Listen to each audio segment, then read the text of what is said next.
Bonjour à tous, bienvenue sur les interviews Histoire de Timeline. Je suis très honoré, vraiment très honoré de recevoir Éric Anseau pour la seconde fois, parce qu'on s'était vu la première fois pour l'excellentissime déjà Laïcité, un principe. Aujourd'hui, c'est pour l'ouvrage encore meilleur à mon avis. Et je vais vous le montrer à la caméra, regardez-moi ça. Histoire de la nation française, du mythe des origines à nos jours. Bonjour Éric. Bonjour, merci de me recevoir. Ah mais non, c'est moi qui vous remercie parce que le plaisir, il est vraiment pour moi. Je me permets quand même de vous présenter parce que c'est important pour la suite. Historien, professeur à l'Université de Lorraine, grand spécialiste du 19e siècle, de l'histoire politique et sociale. Là, est-ce qu'on peut dire que vous allez passer de l'histoire politique et sociale à l'histoire culturelle et des représentations? Oui, vous m'avez bien lu, merci, effectivement. Donc je fais toujours de l'histoire politique, mais je l'aborde par divers biais. Et la nation, on va avoir l'occasion d'en parler dans notre belle émission, effectivement, ressort de l'histoire culturelle du politique. Donc je m'attaque à quelque chose qui n'est pas habituel pour moi, qui fait plutôt de l'histoire politique pure et dure, et de l'histoire politique et sociale d'habitude. Elles sont présentes, celles-là. Oui, bien sûr. Mais il y a beaucoup de culture là-dedans. Évidemment. Il y a beaucoup plus de culture que d'habitude. Est-ce que ça veut dire que la nation, c'est de la représentativité? C'est exactement ça. La raison, en fait, c'est la nation, pardon, c'est un sentiment qu'on a d'une appartenance commune, qui s'appuie sur un passé commun, qui s'appuie sur un présent qu'on veut commun, et également une projection vers l'avenir. Donc là-dedans, on est dans la représentation et donc dans la culture. Quand j'ai commencé le livre, ça m'a rappelé une citation qui me vient de mes études lointaines d'un général romain du 5e siècle qui disait « Je suis franc de nation, mais romain de religion et de fidélité ». Alors je ne sais plus si c'est Arbogast ou Flavius Cassius, ça remonte à loin l'idée de nation quand même. Hein. Oui, ça remonte à très loin. Donc c'était l'idée justement d'avoir cet ancrage. Dans l'introduction, je rappelle que dans la Bible, on parle de nation déjà, hein, mais Exact. alors bien évidemment, on va l'évoquer. Le concept de nation a évolué considérablement au fil du temps. Venir, bah ouais. C'est un un concept extrêmement complexe, et ça explique pourquoi on dit parfois tout et n'importe quoi dessus. C'est bon, on va revenir là-dessus. Ouais. Est-ce que d'abord ça a été long à écrire? Parce que vous le dites, ça a pris plusieurs années quand même. Oui, alors de réflexion. Voilà, tout à fait. Il y a un travail de maturation comme chacun de mes livres, mais celui-là peut-être plus encore, d'une dizaine d'années. Et puis après, je me suis lancé, et il faut pour écrire un livre comme ça à peu près 2 ans, sachant que mon éditeur voulait à tout prix, pour une raison de conjoncture, qu'on sorte à un moment précis, c'est-à-dire février 2025. Et donc j'ai eu un été où je me suis enfermé dans ma maison pour rédiger les 2 derniers chapitres et la conclusion. En Bretagne, donc. En Bretagne. Donc pas très loin. Tout près, et merci de me tendre cette perche, de Renan, puisque Renan est né à Tréguier, donc dans le Trégor, et il est mort à côté, enfin il n'est pas mort là, mais il a longtemps vécu à Louannec ces dernières années, et j'habite en face de Louannec. Donc, c'est incroyable. Et Renan, donc forcément, ça fait un lien fantastique. Oui. C'est l'homme qui définit la nation contemporaine. Ouais, c'est celui qu'on utilise effectivement. Il y a plein de définitions différentes justement de la nation. Tout le monde y va à peu près de sa définition. Tout au long du livre, d'ailleurs, vous en donnez plein, jusqu'à Bayrou, etc. Exactement. Quand il était ministre. Natio, Nachere. Oui, alors... Il y a de ça, il y a l'idée effectivement qu'on est né ensemble sur un territoire et qu'on va partager ce patrimoine commun en le faisant fructifier, l'histoire. Puisqu'on a cité Renan en faisant référence à sa très grande conférence de mars 1882, qu'est-ce qu'une nation? C'est fondateur. En fait. C'est fondateur, c'est tout à fait capital. Et lui, à la base, dit, voilà, la nation, c'est un riche legs de souvenirs que nous partageons tous ensemble, qui est assis en particulier sur une histoire, un patrimoine, une langue. Et c'est sa conception à l'origine. Mais il y a un événement qui vient un petit peu bouleverser les choses, c'est la guerre de 1870, que nous perdons contre la Prusse et les Allemands, et ils vont nous arracher l'Alsace et la Moselle. Et les Alsaciens et les Moselans, qui étaient de tradition germanique, la langue, l'histoire, par contre, avaient appris à aimer la France. Et les Allemands se sont gardés de faire un plébiscite, un référendum, parce qu'ils savaient que s'ils en faisaient un, ils le perdraient, et que les Alsaciens et les Moselans voudraient rester français. Et donc Renan va enrichir sa définition, parce que lui, c'est un grand patriote français, Renan. Il disait, c'est aussi un plébiscite de tous les jours. Donc il y a cette volonté de partager encore à l'avenir et dans le présent un patrimoine commun. Donc il ajoute les 2 éléments, et ça arrange les pères fondateurs de la Troisième République. On est dans les années 1870-1880. Et depuis, ces 2 éléments sont consubstantiels de la nation républicaine. C'est la définition de l'Académie française, qui mêle les 2. Ouais, c'est fort, effectivement. Moi, j'avais, tout en lisant, je me disais, mais finalement, j'ai l'impression que le principe de nation, c'est un peu... une sorte de réaction face à quelque chose. Je ne sais pas si vous connaissez le principe de surfusion. Bien sûr, bien sûr. Alors, je vais le dire peut-être pour les auditeurs qui ne savent pas, vous mettez une bouteille en plastique, surtout, pas en verre, mais en plastique dans le congélateur, vous mettez 2 heures. Quand elle ressort, vous faites attention, elle est toujours liquide, mais il suffit de la taper et à ce moment-là, vous voyez apparaître ce fameux glaçon. Et j'ai l'impression que la nation, c'est ça, elle est toujours là, elle est présente, mais en gros, tout le monde s'en fout.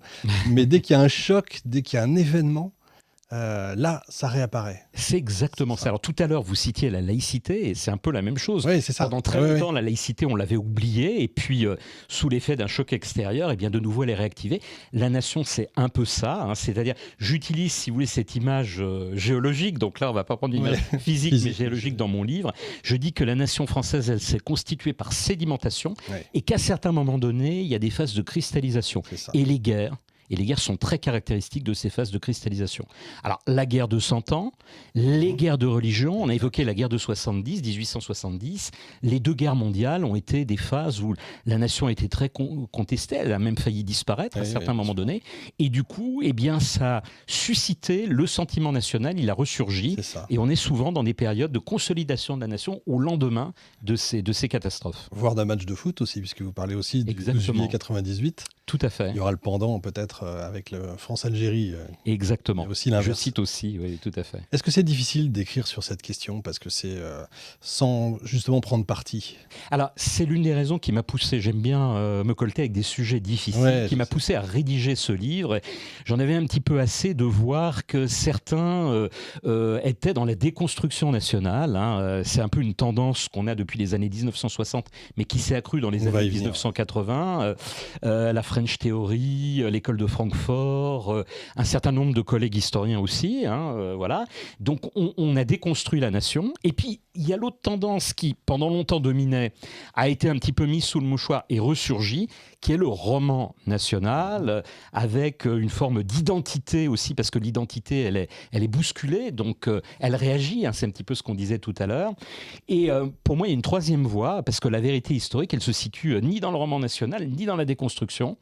Il faut que les historiens universitaires s'emparent de ce type de sujet pour éviter que les politiques, les journalistes, voire même certains historiens ne disent n'importe quoi. Donc c'est un peu ce qui m'a motivé. Je suis d'accord, à 100%, 2000%. D'ailleurs, pendant tout le temps que je lisais, je disais que c'est merveilleux, ça fait du bien de lire ça quand même, on est d'accord.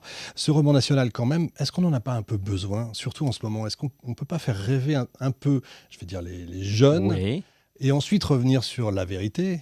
Alors, il y a deux choses qui divisent. Pas drôle, l'histoire. J'en ai parlé avec des hommes politiques, je pense à Jean-Pierre Chevènement, j'en ai parlé avec d'autres.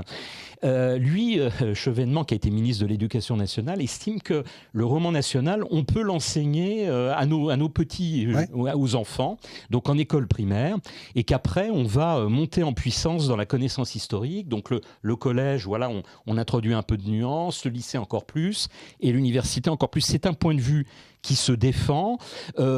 Pourquoi pas, je ne dis pas que je suis totalement contre. Moi, j'estime, si vous voulez, que notre histoire nationale est tellement belle qu'on peut faire un récit national. Il y a beaucoup d'ailleurs d'inspecteurs généraux qui partagent mon sentiment en histoire.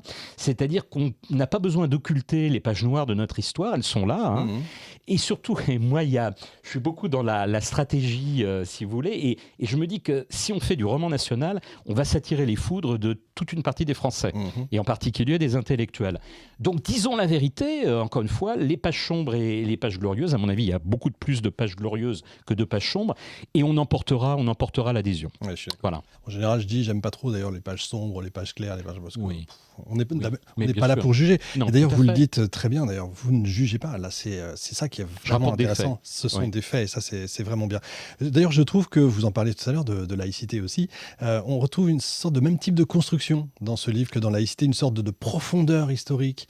Est-ce que c'est un diptyque? Est-ce que c'est un triptyque, une trilogie à venir? Ah oui, alors effectivement, donc le but c'est d'écrire un peu plus tard une histoire. Ça risque d'être un peu de moins séduire le public laïcité qui a très bien marché, et je l'espère Nation, puisque le but c'est de construire une histoire de l'État. Ça se sent. Alors l'État c'est compliqué, c'est encore un sujet plus compliqué, donc il faut vraiment avoir des cartouches et avoir labouré beaucoup de champs avant d'écrire cette histoire de l'État. Mais l'État est tout à fait fondamental en France, parce qu'on va y venir, c'est l'État qui a construit notre nation. C'est pas le cas pour toutes les nations. Par exemple, en Allemagne, c'est un peu le contre-modèle, si vous voulez. En fait, c'est la nation qui a construit l'État. La nation allemande, elle était là par la langue, par l'histoire. Et puis, il a fallu attendre le 19e siècle. Et par la réaction aussi. Ben ouais, exactement. Napoléon. Il a fallu attendre les victoires allemandes, et en particulier celle dans la guerre de 70 contre les Français, pour qu'ils bâtissent leur État. C'est ça. Et nous, notre État, il est beaucoup plus ancien. C'est la monarchie capétienne. Et c'est cette monarchie capétienne qui, lentement, a forgé la nation. Donc, si vous voulez, c'est effectivement, la profondeur historique est incontournable sur un sujet comme celui-ci. D'ailleurs, l'idée de nation au Moyen-Âge et au 19e, c'est pas du tout la même.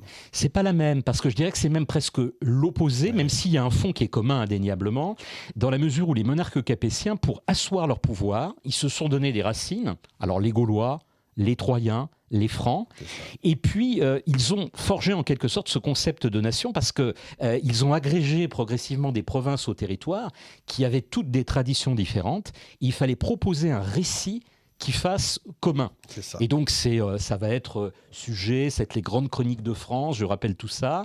Ils vont également s'appuyer sur l'Église catholique. Ils vont là un peu contourner le pape pour nationaliser le clergé français et s'appuyer là-dessus, ainsi que les légistes. Donc, on part du haut, en fait, si vous voulez. C'est une nation qui est pensée par le roi et les élites. C'est toujours comme ça, en fait. Ouais. Et puis, progressivement, ça infuse, indéniablement. Mais à partir de la Révolution, on repart par le bas. Alors, l'événement symbolique, c'est la fête de la Fédération, le 14 juillet 1790, où les Français reconstituent la nation par la base. Et là, on passe de la souveraineté royale à la souveraineté nationale. Et c'est une nation différente, une nation qui va devenir une nation républicaine.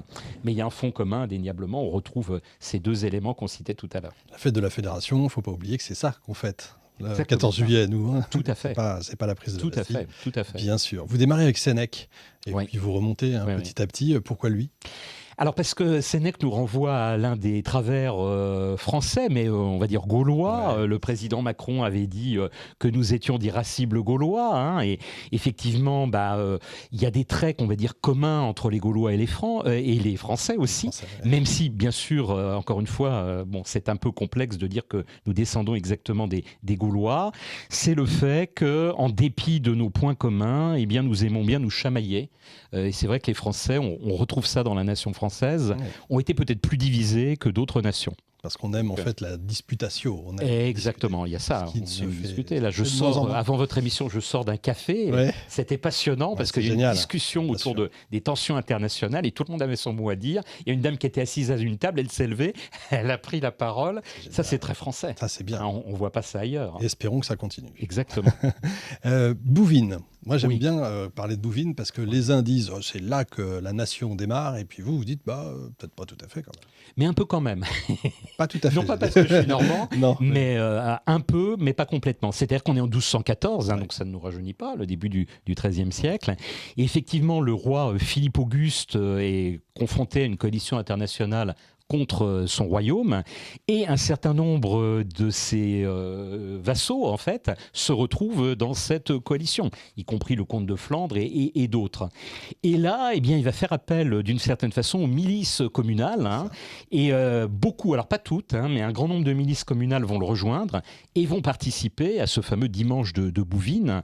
Georges Duby, dans la collection les 30 journées qu'ont fait la France, avait sorti le volume, et lui-même, donc je me réfère à un très grand historien médiéviste, disait avec nuance que le sentiment national naissait en partie avec la bataille de Bouvines 1214. National, le sentiment national vraiment, ou est-ce que c'est une cristallisation autour d'un homme ? Oui, alors vous avez entièrement raison, il faut nuancer, c'est un sentiment national, mais qui passe par la médiation d'un homme qui est le roi capétien. C'est une fidélité commune. Un territoire, une langue, une culture, ça c'est un de vos titres évidemment.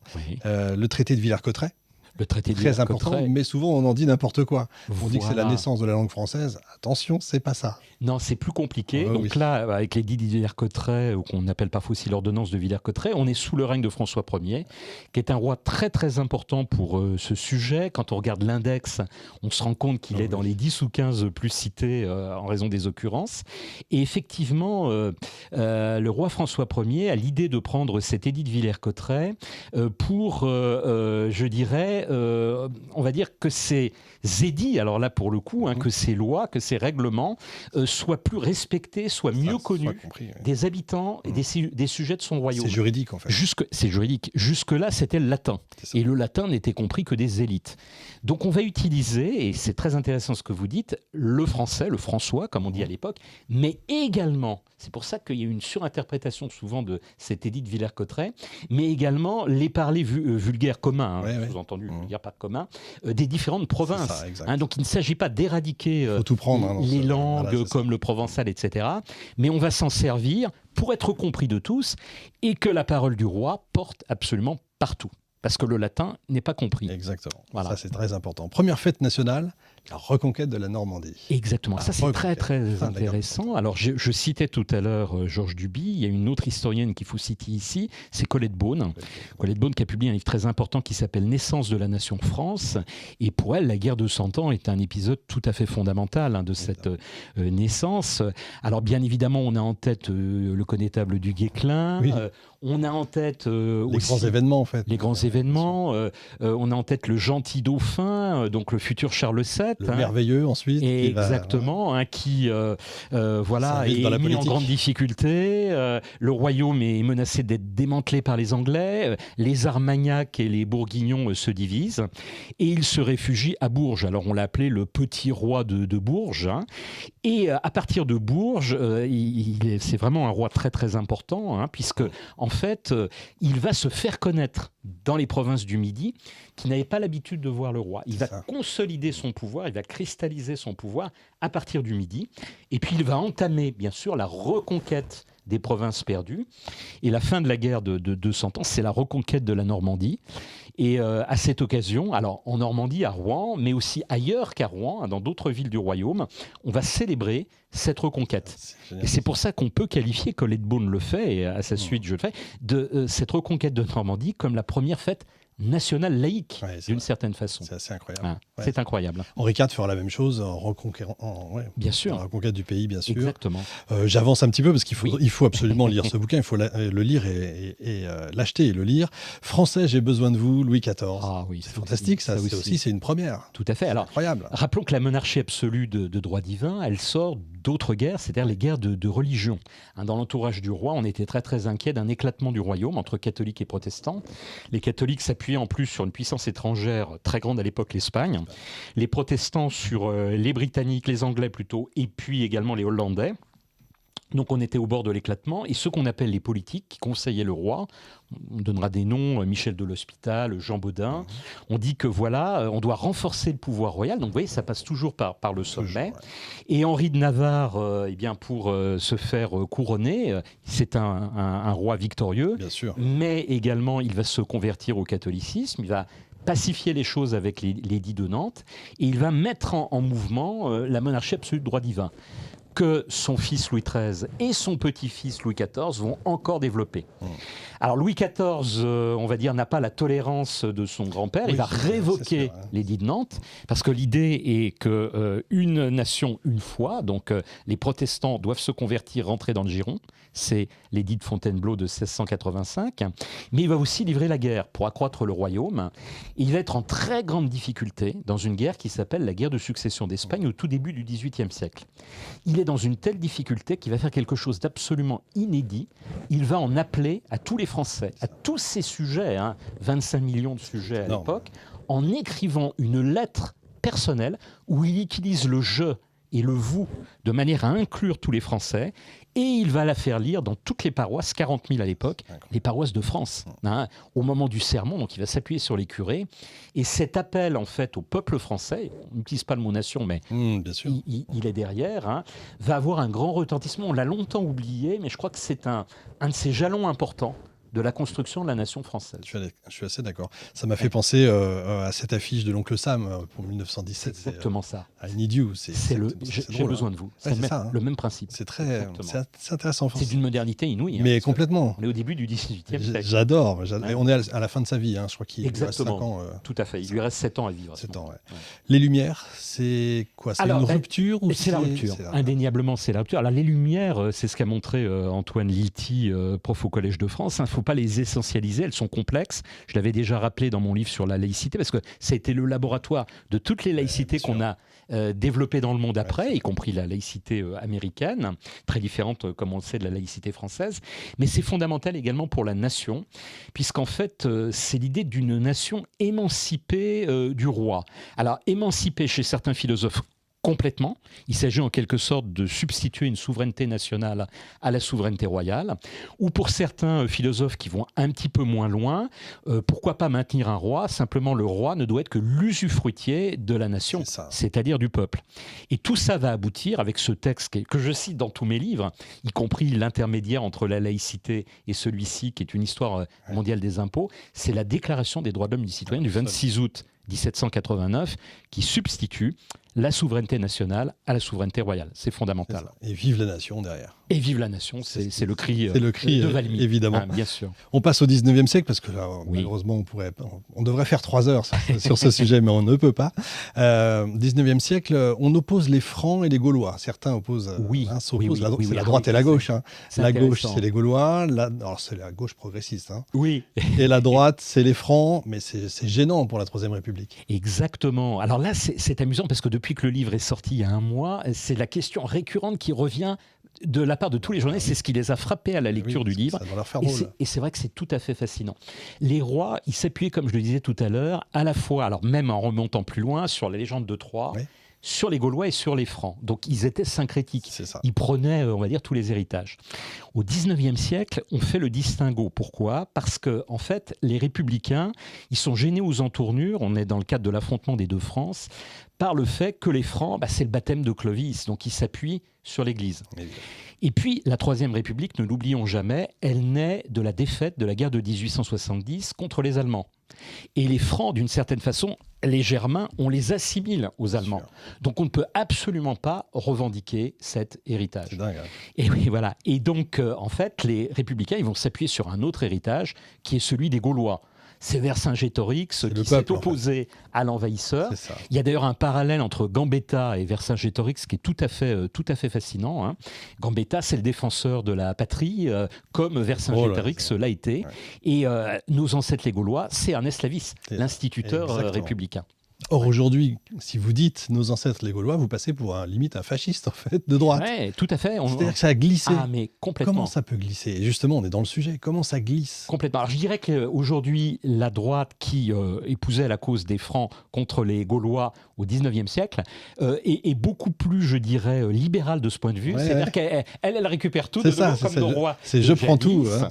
En revanche, la gauche, elle fait le partage, voire elle ne récupère rien du tout. C'est-à-dire, et les Gaulois et les Francs, voilà, c'est des personnages. On commence à la Révolution, en fait. On commence à la Révolution. Quand vous écoutez Jean-Luc Mélenchon... je voulais pas dire, oui. Voilà, non, mais on a l'impression que l'histoire de France est une page blanche avant le 14 juillet 1789. C'est ça. Eh bien non, non. On est d'accord. La vérité historique est autre. Il y a de quoi raconter là aussi. C'est l'école de la Troisième République qui a fait la nation. La nation républicaine, oui, indéniablement. Nos grands-pères, nos arrière-grands-pères ont été marqués par cette école républicaine. J'évoquais le nom d'Ernest Lavis, qui est un personnage très intéressant, parce qu'il faut savoir qu'il a été le prof d'histoire du prince impérial. Donc à la base, il n'est pas républicain. En revanche, il a toujours été patriote. Et quand il voit que la République s'installe, eh bien, alors les mauvaises langues disent pour faire carrière, mais pas seulement pour faire carrière, il estime que voilà, la République est advenue et on va devoir utiliser les pages glorieuses, ça nous ramène au roman national, du passé monarchiste. Ernest Lavis n'est pas du tout, comme certaines personnes à gauche aujourd'hui, hostile au passé monarchiste de la France. Un Clovis, un Henri IV, mais avant un Philippe Auguste, un Philippe le Bel, il les considère comme de très très grands rois, et donc on les retrouve dans ses manuels de l'enseignement primaire, qu'on appelle les petits Lavis, dans ses manuels de l'enseignement secondaire, et puis dans la deuxième partie de sa carrière universitaire, Lavis publiera également une grande histoire universitaire. Donc vous voyez, il maîtrise, je dirais, tout le processus de l'historien. Il s'adresse aux tout petits comme aux très grands. Vous avez cité un mot tout à l'heure, vous avez dit patrie en parlant de Lavis. Il y a une différence entre la patrie, la nation, la république ? Ah, alors c'est aussi une question qu'on me pose Là aussi, beaucoup on peut parce faire que 3 heures là-dessus. voilà, il y a le fameux Panthéon hein, où la nation met ses gloires hein, et on me disait mais pourquoi est-ce que lorsque ce Panthéon a remplacé l'église Sainte-Geneviève, on était en 1791 à ce moment-là, la première fois, eh bien on a choisi, alors, c'est un peu plus tard que ça se produit, mais l'idée était déjà là, aux grands hommes, la patrie reconnaissante et pas la nation reconnaissante. Alors je crois qu'il ne faut pas ici chercher la petite bête, les deux mots étaient en très grande partie synonyme, mais je dirais qu'à l'époque, la nation est peut-être plus large que ne l'est la patrie, en ce sens que même la droite, j'entends royaliste, hein, pour les raisons que je donnais tout à l'heure, s'est approprié le terme de nation, alors que le terme de patrie et de patriote renvoie à l'aile gauche de l'échiquier politique. Et donc, si vous voulez, il y a un petit peu de ça. En 1791, c'est la gauche qui mène la danse, si j'ose dire, et ça explique pourquoi on a privilégié le terme patrie au terme nation. Mais bon, voilà, là c'est un peu d'une exégèse des deux termes. Ouais. On complique peut-être à la limite pour les auditeurs les choses. Les deux mots sont très largement synonymes, bien sûr. Je me disais, c'était peut-être connoté, le mot patrie, travail, famille, patrie, avait peut-être fait un peu de mal à... Alors après, par la suite, de patrie, ouais, c'est ça. indéniablement, Ouais. on est d'accord. Mais de même que nation, parce que ne l'oublions jamais, apparaît à la fin du 19e siècle le terme de nationalisme. Et bien évidemment, avec les deux guerres mondiales, et surtout la Deuxième Guerre mondiale, on pense au nationalisme, donc bien évidemment Hitler, mais aussi en France Pétain. Donc le terme va revêtir, je dirais, un aspect très sulfureux. Et donc l'idée de nation eh bien, va être contrebattue et extrêmement critiquée. C'est le moment où commence, pour certains, la volonté de déconstruire la nation ou de la brider ou de la limiter au maximum. Là, on va entrer dans la partie la plus touchy, on va dire, Ouais. parce que c'est notre époque. Exactement. Où ça change quand même beaucoup. Dans votre intro, vous abordez, c'est la page 11, à partir du milieu des années 80, certains ont prophétisé, craint ou espéré la fin des nations avec la signature de l'acte unique européen, etc., etc. Qui c'est ce certain ? Alors, il y a plusieurs choses qui jouent dans la déconstruction. Il y a des intellectuels, d'une part, qui n'ont jamais aimé la nation. Hein. Bon, il y a je citerai un nom, Suzanne Citron. Alors, elle parlera peut-être pas à vos auditeurs, mais c'est une historienne qui considérait, alors là, elle poussait le trait très, très loin, qu'en fait, la nation n'existait pas, c'était purement fantasmé, et que c'était un moyen qu'utilisait la propagande d'État pour dominer le peuple. Donc c'est sa grande théorie, si vous voulez. Donc ça, c'est les intellectuels. Mais vous avez aussi, du côté des politiques, un certain nombre de phénomènes qui ont joué. Alors en particulier, la mondialisation, indéniablement. Bien sûr. Le fait que les frontières, d'un point de vue économique et d'un point de vue politique, disparaissent. Et puis aussi les organismes supranationaux. Quand on évoque les années 1980, c'est l'acte unique en 1986. Exact. Et on enchaîne sur le traité de Maastricht et les traités qui ont suivi. Et donc là, c'est ce qu'on appelle l'intégration européenne. Donc c'est l'idée de ne plus avoir une confédération européenne comme du temps du général de Gaulle, avec le traité de Rome, mais de passer à une fédération, voire plus, au niveau de l'Europe. Et donc là, bien évidemment, il y a des éléments républicains qui sont là directement attaqués. Et parmi ces éléments-là, on évoquait tout à l'heure la laïcité, c'est l'un des grands principes républicains. Un autre, c'est la souveraineté nationale. Exactement, j'allais y venir. Et donc là, la souveraineté nationale là, est profondément attaquée par ces déconstructions. Il ne reste plus grand-chose, on va dire. Oui, ça va, tout à fait. Quand on est objectif, j'essaie d'être objectif. Oui. Dans le livre, sur les grands principes républicains, il y a 5 grands principes qu'on peut rappeler rapidement à vos auditeurs. Vous avez donc la souveraineté nationale, la laïcité que j'évoquais tout à l'heure, la démocratie sociale et l'indivisibilité. Alors, parfois on dit une et indivisible. Il faut savoir que depuis la 4e République, il n'y a plus dans nos constitutions l'unité nationale. Non, elle disparaît. Et même sous la 3e République, dans les lois constitutionnelles, elle n'est déjà plus là. Parce que voilà, la France est plus diverse à ce moment-là. Il y a la volonté de mieux intégrer, en particulier, nos espaces ultramarins, et y compris le général de Gaulle. Voilà, l'unité, bon, il considérait que non. Par contre, l'indivisibilité, alors ça c'est fondamental. Et ben, on voit aujourd'hui que l'indivisibilité, elle en a pris un sacré coup. Mais alors, que dire de la laïcité ? Que dire de la démocratie ? avec le fameux référendum de 2005, voilà, en Exactement. 2007. Vous avez voté ça, mais on s'en fiche. Exactement, on l'a contourné. Et puis la démocratie sociale aussi, il n'y a peut-être pas assez de social dans notre démocratie. Donc ces grands principes de la nation républicaine, ils ne sont plus là, ou plus totalement là. Ouais. Et puis alors, souveraineté nationale en premier. Ça, on est bien d'accord. C'est quoi le postmodernisme? Parce que tout part de là. Bien sûr. C'est ça. Alors le postmodernisme... Alors j'ai deux questions en une, pardon. Allez-y. C'est quoi et c'est qui? Parce que moi, quand je lisais ça, je me dis, bon, je suis d'accord avec tout ça et ça fait longtemps que j'y pense. Oui. Il y a des gens derrière, il y a des fantasmes de complotisme qui nous arrivent tout de suite en disant mais il y a des gens qui nous en veulent. Quand je dis nous, c'est pas que la France, mais c'est... Non, alors moi je suis pas dans le complotisme. Moi non plus. Je regarde les faits, si vous voulez. Alors il y a un certain nombre de philosophes et de penseurs qui ont essayé de déconstruire ce qui avait été construit avant en disant que voilà, ça relève de l'imaginaire. Je citais tout à l'heure Suzanne Citron. Elle s'inscrit dans cette déconstruction et ce postmodernisme. Mais on peut évoquer quelques philosophes dont certains parleront, je pense à vos auditeurs. Michel Foucault, par exemple, qui joue un très très grand rôle dans les années 60 et 70. Jean-François Lyotard, qui est le créateur du terme postmodernisme. Jacques Derrida, aussi un grand philosophe. Et ils sont à l'origine de ce que les anglo-saxons, parce que les anglo-saxons ont trouvé que tout ça était extrêmement intéressant, ont appelé la French Theory, c'est-à-dire la théorie française. Et ça va rencontrer, je dirais, c'est pas par hasard aussi que ces philosophes ont une grande audience, l'avènement d'une société d'individus qui est post-mouvement de 68 à travers le monde, si vous voulez, l'hédonisme, etc. Et donc, c'est un moyen, je dirais, de mettre en phase la pensée avec ce qui est en train d'advenir, qui est une aspiration assez profonde aussi des sociétés. On lutte contre les communautés au sens large, mais on lutte aussi contre la communauté nationale, pour faire advenir cette société d'individus. Donc c'est un mouvement qui prend une grande extension dans les années 80 et 90. Donc c'est un courant de pensée. Exactement. Ça. Et donc, qui infuse dans la société. Qui infuse, et donc certains viennent se greffer dessus. Exactement. C'est que c'est très intéressant quand on regarde, il y a des sondages que je cite dans le livre. Ipsos fait une grande enquête régulière auprès des pays développés pour voir ce que ressentent les habitants, donc des nations, par rapport aux difficultés que rencontrent justement leurs nations et leurs États. Et il y a une double aspiration des Français qui est complètement contradictoire. C'est-à-dire qu'ils veulent plus de nations, c'est-à-dire ils voient bien qu'il y a un gros problème et que voilà, ils veulent pas forcément du modèle américain, ils sont très fiers de leur histoire et de la nation. Et en même temps, quand on les questionne, l'individualisme, la société de l'individu, la liberté, tout ça, ça leur plaît aussi.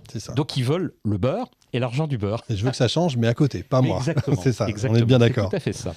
L'assimilation, est-ce que c'est différent de l'intégration et de l'insertion? Ah oui, c'est complètement différent. Alors l'assimilation, elle va beaucoup plus loin. C'est un concept qui remonte en fait à la Révolution.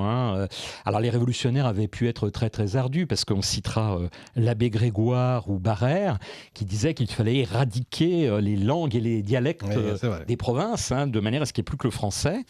On va le retrouver d'une certaine façon ce terme dans le code civil, le code napoléonien en 1804, et notez qu'aujourd'hui, en 2025, ce code qui a été retouché sur certains points maintient le terme d'assimilation. Le président Macron a donné plusieurs interviews. Alors, le président Macron, c'est le président du en même temps, on est d'accord, ou du successivement. Et dans certaines interviews, il disait il ne faut pas toucher au code civil. Et dans d'autres, il disait non, mais le terme d'assimilation est aujourd'hui complètement périmé. Il faut retoucher le code civil pour l'ôter. Et le terme, la petite musique qui est montée depuis, on va dire, une cinquantaine d'années, c'est le terme d'intégration. Alors intégrer va moins loin que s'assimiler, parce que s'assimiler tout en gardant à l'esprit qu'on vient parfois de très très loin, c'est adopter les mœurs, la langue, parfois même l'état civil, les prénoms français. S'intégrer, c'est reconnaître les lois, mais en gardant d'une certaine façon une partie de ses mœurs. Et puis avec des néologismes encore plus récents, on va moins loin encore. Et on a l'impression, je dirais, justement que tout ça contribue progressivement à un délitement de la nation, si vous voulez. Que la nation à la française est en train de disparaître au profit, je dirais, d'une nation à l'anglo-saxonne. Alors, je ne porte pas de jugement de valeur, mais voilà, certains veulent cette évolution, d'autres ne la veulent pas, et moi, je constate. J'ai la chance de faire pas mal d'interviews de chefs d'entreprise, Oui. DRH, directeurs financiers qui ne parlent quasiment qu'anglais, avec des mots anglais, des expressions anglaises, et ça devient de pire en pire. Alors on s'en amusait il y a quelques années. Tout à fait. Maintenant, c'est compliqué. Vraiment, c'est Notre compliqué. président a commencé par lui. Alors bon, C'est pas maintenant faux. il parle C'est plus pas français qu'à l'origine, mais n'oublions pas la Startup Nation quand même. Absolument. On est tout à fait d'accord. Il y a un nouvel acteur qui arrive dans Ouais. les années 90, c'est l'islam. Alors ça fait Bien longtemps qu'il sûr. est là, mais l'acteur, on va dire, politique. Tout à fait. Alors, ça nous renvoie aussi à mon livre sur la laïcité. Absolument. Donc ça questionne la nation, parce qu'encore une fois, la plus grande partie, moi c'est ce que je pense, de nos compatriotes musulmans, souhaitent, alors s'assimiler c'est autre chose, hein. Il peut y avoir possiblement une contradiction avec l'islam, mais souhaitent en tout cas s'intégrer Oui. de bonne volonté. En revanche, se cache derrière eux, bien souvent, un islam beaucoup plus politique. C'est ça. L'affaire qui marque un petit peu la rupture et le ressurgissement d'une laïcité qui se veut plus proactive, que j'évoquais dans mon avant-dernier livre, c'est l'affaire des foulards de Creil, C'est ça. 1989. Ouais. Nous savons depuis une dizaine d'années que derrière cette affaire, il y avait déjà les frères Les musulmans. frères musulmans. Donc il y a déjà un islam politique qui pousse ses pions. Et bien évidemment, la nation républicaine telle qu'on la conçoit en France ne peut pas satisfaire cet islam politique. Donc il y a la volonté de l'attaquer pour faire advenir quelque chose d'autre, indéniablement. Il y a une menace. C'est très curieux parce qu'on dit toujours que c'est le marché qui décide. C'est le Oui. marché c'est les gens qui achètent et c'est eux qui décident si oui, ou si oui, non. oui. Et on voit quand même qu'il y a pas mal de rejets par rapport à beaucoup de choses. On va parler de wokisme et de Oui, tout ça qui oui. fait partie de ces déconstructions Bien sûr. de nations, quelles qu'elles soient. Mais curieusement, ça ne se traduit pas dans les votes. Oui. Comment ça se fait? Quelle est cette dichotomie entre justement le marché et le vote des Français? Alors c'est très intéressant, je crois que ça nous renvoie, alors je nuance très fortement le terme, l'expression, à l'identité de la nation française. C'est-à-dire qu'on a, malgré tout, qu'on le veuille ou non, un certain nombre de spécificités et que les Français, entre autres forgés par l'école de la République, les choses évolueront peut-être avec le temps, mais ont cette imprégnation qui fait qu'ils résistent, je dirais, d'une certaine façon au marché. D'ailleurs, notez-le, c'est assez frappant. On a un certain nombre, je pense à droite, à des hommes politiques qui souhaitent une politique plus libérale, mais qui ont une audience très limitée. C'est vrai, on pensera par exemple à Alain Madelin. Alain Madelin, vous vous souvenez du passé, mais il a dû, pour que ses idées adviennent, et encore toute petite fenêtre, s'allier à Jacques Chirac, parce que Madelin avait un espace politique extrêmement limité. Et aujourd'hui, alors ça infuse un petit peu, mais je ne crois pas malgré tout que voilà quelqu'un qui arrive avec un programme ultralibéral puisse s'imposer dans notre pays, parce que là encore, ça nous renvoie à nos contradictions nationales. Bien sûr, on aime bien la liberté, on aime bien également, on trouve qu'on est étouffé par l'administration, mais on aime bien l'État protecteur. Oui, c'est ça, c'est très curieux. C'est très français. On est spécifique. On est assez spécifique. On est des Gaulois, mais en même temps, on n'a pas d'histoire, comme dirait le président de la République. Est-ce que l'acte, j'allais dire pas de mort, parce qu'on ne peut pas présumer, mais le tournant important de notre nation, c'est l'Europe? Écoutez, non, moi j'estime être européen. Bon, je suis. Je porte pas de jugement. Oui, bien sûr, mais en même temps, je pense que voilà, il faut voir comment les choses vont évoluer. Vous savez, l'histoire n'est pas linéaire, donc voilà, on a eu pendant longtemps l'idée d'une confédération européenne. Alors là, c'est vrai qu'un certain nombre de faits, les crises économiques que nous avons traversées, la crise des subprimes, entre autres, et puis la crise internationale, et nous sommes en plein dedans, incitent à une intégration européenne plus poussée, avec une armée. On a vu récemment les déclarations du président Macron, mais on ne sait pas ce qui est devenir. C'est peut-être simplement des effets de manche, ou peut-être que derrière une volonté politique, on ne sait pas. Donc moi, je suis très très prudent sur l'avenir. Ce que je dis en revanche, c'est que pour que la nation vive, il faut que les politiques s'emparent du sujet. En tant qu'historien du politique, moi je crois beaucoup au politique, et donc voilà, tout passe par le politique en fait. Or, le politique est en train de... Enfin, ça fait un moment que le politique a plus bonne presse, si j'ose dire. Il y a une forme de démission du politique. Et alors, les médias, ils sont en partie... ils jouent leur rôle. Et puis, les réseaux sociaux, c'est-à-dire que beaucoup de nos politiques sont dans l'immédiateté. On passe beaucoup plus de temps dans les médias, sur les plateaux de télé ou devant un micro ou à tweeter, qu'en fait, à réfléchir à des politiques publiques qui projetteront et qui donneront un avenir à la nation, parce que tel est le but. Je rappelle la définition de Renan, c'est un passé, c'est un présent, mais c'est aussi un avenir, la nation. Il y en a qui ont tendance à confondre mémoire et histoire, vous en parlez d'ailleurs, Oui. ça fait partie des choses. Qu'est-ce que vous en pensez? C'est quoi la différence? Alors, la différence, c'est que la mémoire, elle a tendance à se sélectionner. Alors, bien évidemment, l'histoire, on peut être saturé, hein, je dirais, par tout ce qu'il advient, mais on ne doit pas oublier qu'il y a des choses, que l'histoire, elle n'est pas linéaire, encore une fois, et qu'il y a des choses qui auraient pu advenir et qui ne sont pas advenues. Et c'est le rôle de l'historien de dire que parfois, un grain de sable peut faire évoluer dans un sens.